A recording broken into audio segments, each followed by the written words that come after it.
Dune Awakening is dubbed as a MMO open world survival game made by Funcom, and I freaking love Dune. So I'm really excited for this, and as part of that, I decided to kind of review some of the information that's been out and react to it a little bit. So in this video, you're going to be seeing my reactions and some of the really cool footage and designs that they have for this upcoming game. I'm really excited for it, so let's check it out. Today I'll be walking you through the first moments of Dune Awakening, character creation. Ooh. Here we have our character creation screen. Expression and customization is one of our key pillars in Dune Awakening. That's that awesome. Starts here. There's a lot of customization options available for you, but if you want a starting off point, or just want to move past the customization and straight into gameplay, you can make use of some of the preset character looks we've got available. You can change your body type and your general body shape, tweaking anything from height to the thickness of your arms or legs to adding freckles or even vitiligo. There's too many small details for me to delve into all of them, but it's safe to say that if you love sliders, that looks really we've got good plenty too. of them. Apart from being able to tweak the minute details of your nose or your mouth, you can even affect your age. So I think that the age details are a lot better than a ton of games that I see, at least from what they're showing there.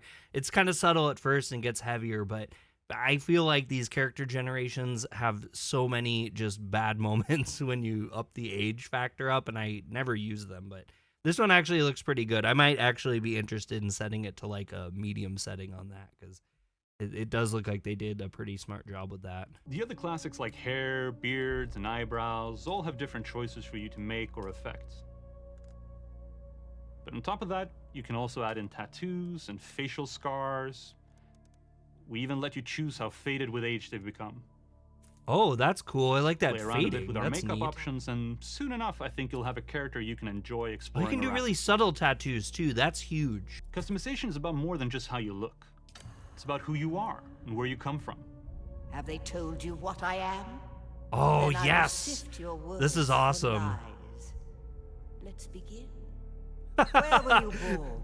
No way. This background affects how they get to interact with the people of Arrakis, giving you different dialogue options depending on who you are. Wow, this For the is sake kind of a this lot video, for a We'll be choosing the home survival planet game. of the Atreides, Caladan. Next, we determine your caste, where you belong in the strict hierarchies of the Imperium.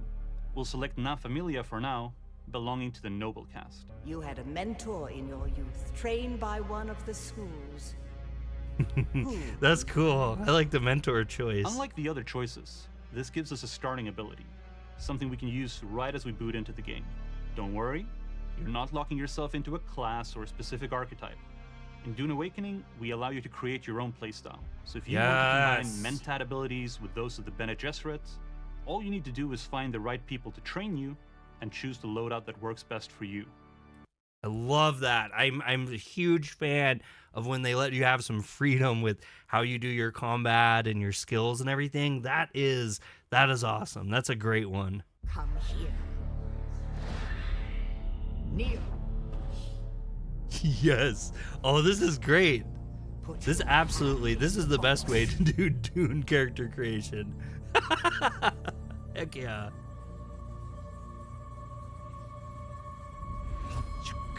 I hold at your neck the Gonjabar, the high-handed enemy.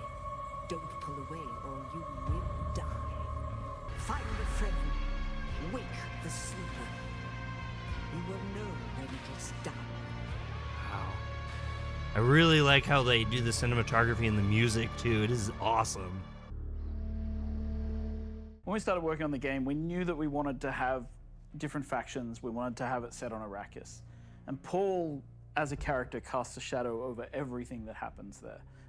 Okay, that actually is really clever. I thought that they were like, this was going to be adjacent to him, but actually removing him from the picture can open up some huge possibilities for changes in this. It seems like this dev team is very passionate about, you know, the core aesthetics and everything about Dune. So that's great. That is really good news. How can we bring players in, make them feel like they have some agency in this world and they're not just going to join Paul? We looked in the timeline. We worked with our partners, the Herbert Estate and Legendary, and we found like a moment where Jessica made a choice about the child she was going to give birth to.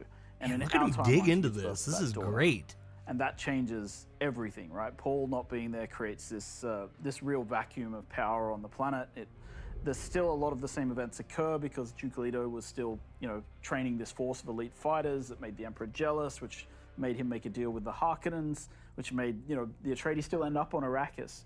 But then because of the events that Jessica chose, she is now more tied to the Bene Gesserit faction, and they have trained her as a truthsayer, and she has the recognition of Yue's betrayal before it happens. Wow. And that leads to the Atreides being prepared for the Battle of Arrakeen, which means that they manage to defend themselves, which means that they don't get wiped out.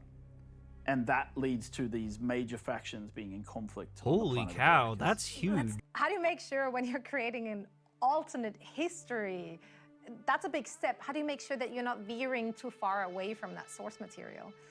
Yeah, I mean, I think it's just a matter of like taking the source material as always the starting point, like being able to extrapolate out in ways that are like as logical as possible, and being able to say, look, I started here at point A, and my conclusion is yes, I'm here at point B, and because of the old history, this makes a lot of sense as a logical conclusion. So we start there. Then, of course, we have like our partners at Legendary and the Herbert Estate who can keep us grounded and keep us in line with what we should be doing, right? So we run a lot of our stuff by them for fact checking. Like we have this Okay. ridiculously long timeline document that we've written, and I think it's like 10,000 words of just timeline. And then we've shared that to get it. See, so that's kind of what I was talking about, that I really like how it seems like they're really interested in keeping in a line with the source material. And I really like how they're talking about how they plotted out these specific points as kind of starting points or reference material for everything they're kind of designing around it. So it doesn't get like too wild and too crazy and stuff. I think that you're going to probably have to be a little open-minded still with it. I know Dune people are really, really tight on everything that was written, originally. And I can get it, but I am actually really excited to kind of see more fresh takes on this, or like alternate timelines, basically alternate history of the changes if this didn't happen and this didn't happen, and also being able to see that there's similarities still with everything. I think that they're absolutely on the right track with this, and I have a lot of strong faith that this is actually going to be a really, really great story in a survival game, which is something we don't always get a ton of. This sounds like there's literally a world to kind of explore and some history to learn, some spirituality to learn. Definitely very exciting. When you join the game, you start in a server which is a Hagar Basin, right? We call it the Hagar Basin. The Hagar Basin is the starting server. It's a server with a minimum of 40 other players. It's a place where you can build, craft, Man, survive, the world progress. looks so cool. If you want to play specifically with friends, you want to join the same version of Hagar Basin, because Hagar Basin can have multiple versions. And then from there, you move outwards. Not only that, our server browser also tells you where your friends are playing. Okay, perfect. So it tells you exactly who's on which server, so which dimension and which Oh, area. I so like you'll that. know. That's actually a really great idea. So once you're ready to leave the Hagar Basin, you craft yourself an ornithopter, for example, and you fly out into what's called the Overland Map.